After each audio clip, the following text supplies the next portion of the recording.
नमस्कार। आज हम देखेंगे दिल्ली विश्वविद्यालय एमए प्रवेश परीक्षा 2020 के कुछ प्रश्न। आधुनिक काल की मीरा किसे कहते हैं? आधुनिक काल की मीरा जो महादेवी वर्मा है उनको कहा जाता है। फिर पथ के साथी किसकी रचना है? पथ के साथी भी महादेवी वर्मा की रचना है। कामायनी की रचना किसने की है? तो कामायनी की रचना भी छायावादी के कवि जयशंकर प्रसाद द्वारा की गई है।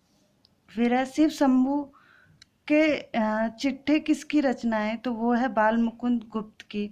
फिर है रामचंद्र शुक्ल के अनुसार जो पहला उपन्यास है, रामचंद्र शुक्ल किसे मानते हैं? तो वो परीक्षा गुरु को मानते हैं, पहला उपन्यास हिंदी का।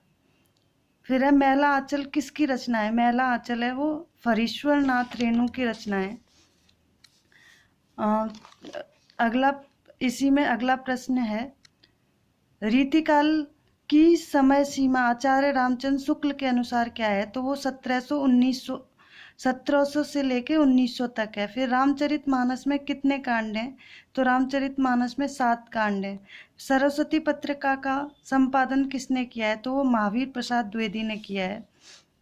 अगला प्रश्न है, हिंदी का पहला समाचार पत्र कौन सा है? तो वो है उद्यंत मार्टन। फिर अगला प्रश्न है, झूठन के रचनाकार कौन है? तो ओम प्रकाश वाल्मीकि। अगली जो पंक्ति है वो किसकी है? ये पूछा है, जाति न पूछो साधु की, पूछ लीजिए ज्ञान। तो ये जो पंक्ति है वो कबीरदास जी की है। तो अगला प्रश्न है वो है,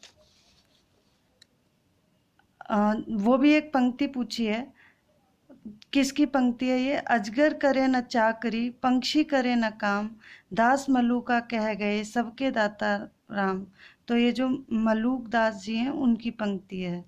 अगर और भी प्रश्न किसी को याद हो इसमें से तो प्लीज़ कमेंट करें।